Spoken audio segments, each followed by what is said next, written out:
장애인 문화복지신문 제276호 제16면입니다. 교육부 2021년 장애대학생 원격 수업 수강 지원 사업 기본 계획 발표. 교육부 부총리 겸 교육부 장관 유은혜와 국가평생교육진 흥원, 원장 강대중은 원격 수업을 수강하는 장애대학생의 학습권 강화를 위해 2021년 장애대학생 원격 수업 수강 지원 사업 기본 계획을 2월 16일 화에 발표하였다. 장애대학생 원격 수강 지원 사업은 코로나19로 확대된 비대면 수업 상황에서 장애대학생이 어려움 없이 학습할 수 있도록 지원하기 위해 올해 처음으로 추진된다. 이 사업을 통해 장애대학생 지원 체계를 적극적으로 마련한 대학 107개교를 대상으로 점자정보 단말기, 시각장애인용, 한손용 키보드, 지체장애인용 등 장애 유형별 원격 수업용 보조공학기기를 구비할 수 있도록 예산 범위 15억 원 내에서 교당 평균 1,500만 원 내외를 지원할 예정이다. 장애대학생 지원 체계를 적극적으로 마련한 대학은 2020년 장애대학생 교육복지지원 실태평가에서 최우수 또는 우수 등급을 받은 대학을 의미한다. 지원 대상 대학에서는 장애대학생의 수요를 고려하여 구비를 희망하는 보조공학기기 목록과 소요액 등을 파악하여 2월 26일 까지 사업 전담기관인 국가평생교육진 흥원으로 신청하면 된다. 대학의 신청 결과를 바탕으로 장애대학생 수 등을 종합 검토하여 각 대학별 지원 규모를 결정할 예정이며 대학은 지원금을 교부받아 원격 수업용 보조공학기기를 구비하고 자체 규정에 따라 장애대학생에게 기기를 대여하는 등 지원을 하게 된다. 전진석 교육부 학생지원국장은 교육부는 2005년부터 장애대학생 교육활동 지원 사업을 통해 교육지원 인력을 지원해왔는데 이번 장애대학생 원격 수업 수강 지원 사업 신설로 보조공학기기 지원을 보완하고 장애대학생의 학습권 보장을 강화할 수 있을 것으로 기대된다라고 밝혔다. 올해 중증장애인 국가공무원 46명 선발. 2021년도 경력경쟁 채용시험 공고 부처 늘고 직위 다양해져. 올해 중증장애인 국가공무원 46명이 선발된다. 전년도에 비해 참여 부처가 늘고 선발 직위도 더욱 다양해졌다. 인사혁신처 처장 황서종은 19일 이 같은 내용의 2021년도 중증장애인 국가공무원 경력경쟁 채용시험 시행계획을 사이버국가고시센터 https://www.go시.kr/에 공고한다고 18일 밝혔다. 전년도에 비해 참여 부처가 21개에서 28개로 증가했고 선발 직위는 지난해 5급 1개, 7, 8급 6개에서 올해 5급 2개, 7, 8급 10개로 다양해졌다.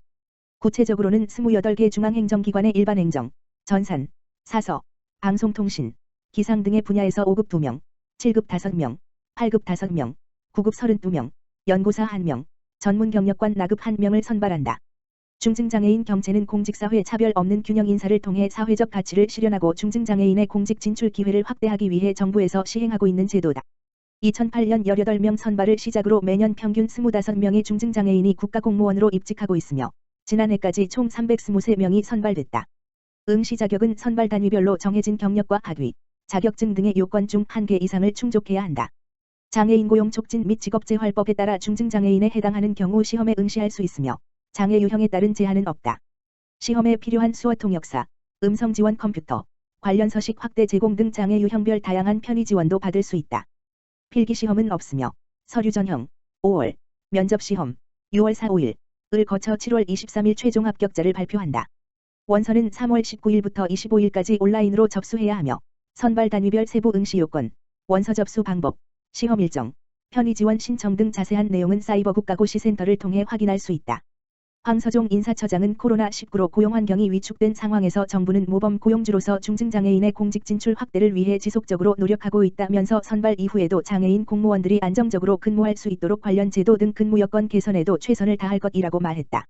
서울시 교육청 전국 최초 행동중재 전문관 도입. 특수교육 대상 학생 행동중재 지원 체계 구축. 특수교육 대상 학생 인권 보호 및 가족의 삶의 질 향상 촉진. 서울특별시 교육청 교육감 조희연 은 특수교육 대상 학생을 위한 행동지원체계 구축을 위하여 가정 및 학교를 지원하는 행동중재 전문관을 전국 최초로 도입한다. 행동중재 전문관은 특수교육 대상 학생의 개별적인 요구에 적합한 행동중재 계획을 수립 실행 평가하는 전문 인력이다.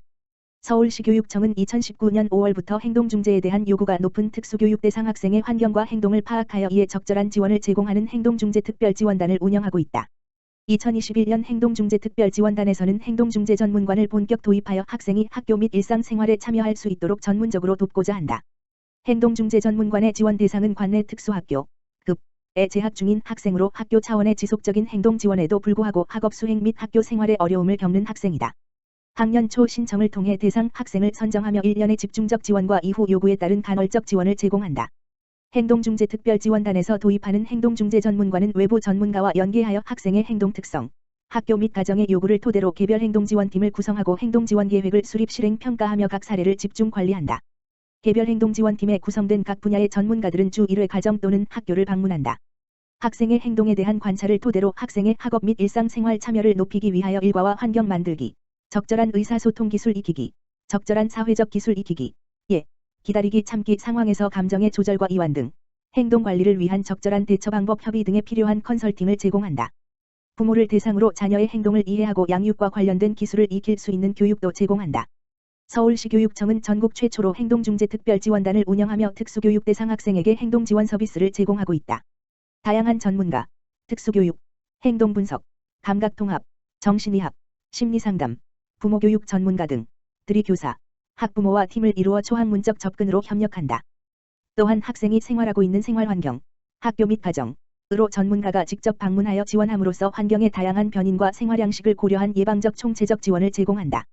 서울시 교육청은 앞으로도 특수교육 대상 학생들의 문제행동 감소, 사회성 강화와 더불어 인권 보호에 기반한 행동지원 체계를 구축하고 교사의 행동지도 역량을 강화하여 학부모의 만족도를 높이고 학생 및 가족의 삶이 향상되도록 노력할 계획이다. 서울시 18일부터 사회복지시설 운영재개. 서울시는 사회적 거리두기 2단계 조정에 따라 오는 2.18 목부터 사회복지시설의 운영을 확대하여 지역사회 돌봄 공백을 최소화한다. 그동안 휴관 중이거나 긴급 돌봄 및 1 서비스를 제공해온 복지관, 종합노인장애인 총 232개소과 경로당 3,401 은 시설 소독 방역물품 비치 등 철저한 방역 준비를 거쳐 운영을 재개하고 장애인 주간보호시설, 장애인 직업재활시설 등 장애인 이용시설 296개소 은 기존 30% 이하에서 50% 이하로 이용 정원을 확대한다. 종합사회복지관, 노인복지관, 장애인복지관은 시설 이용 시 위험도를 최소화하기 위해 5물결표 쌓인 10인 이하의 비활동성 비접촉성 프로그램 위주로 확대하되 사전 예약제를 운영한다.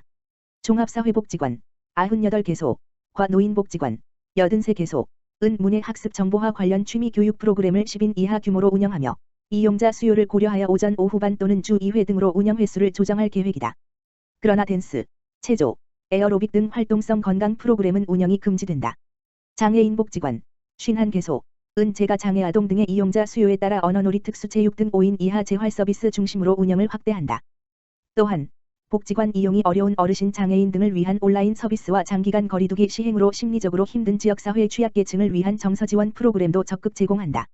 장애인 주간보호시설 130개소, 직업재활시설 138개소, 발달장애인 평생교육센터 21개소는 기존 이용정원 30% 이하에서 50% 이하로 운영을 확대하고 시설별 여건에 따라 격일제, 요일제 또는 이용시간 조정 등 운영 형태를 다양화한다.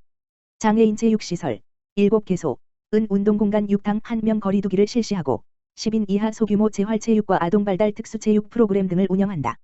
다만 수영 프로그램은 이용정원 50% 이내로 운영이 제한된다. 그동안 외부 출입을 통제하여 운영해온 노인요양 양로시설 229개소, 장애인 거주시설 47개소 등 생활시설에 대해서는 비접촉 면회와 치료를 위한 외출이 허용된다. 비접촉 면회 시 별도의 면회 공간을 마련하여 투명 차단막 등이 설치된 서로 다른 공간에서 면회를 실시하여야 하며 신체 접촉이나 음식 섭취는 불가하다. 김선순 서울시 복지정책실장은 그간 복지시설 휴관과 운영 축소로 지역사회 이용자분들의 불편이 이어져 왔으나 이번 운영 재개로 어르신 장애인 등을 위한 복지 서비스 공백이 다소 해소될 것으로 기대된다고 밝혔다.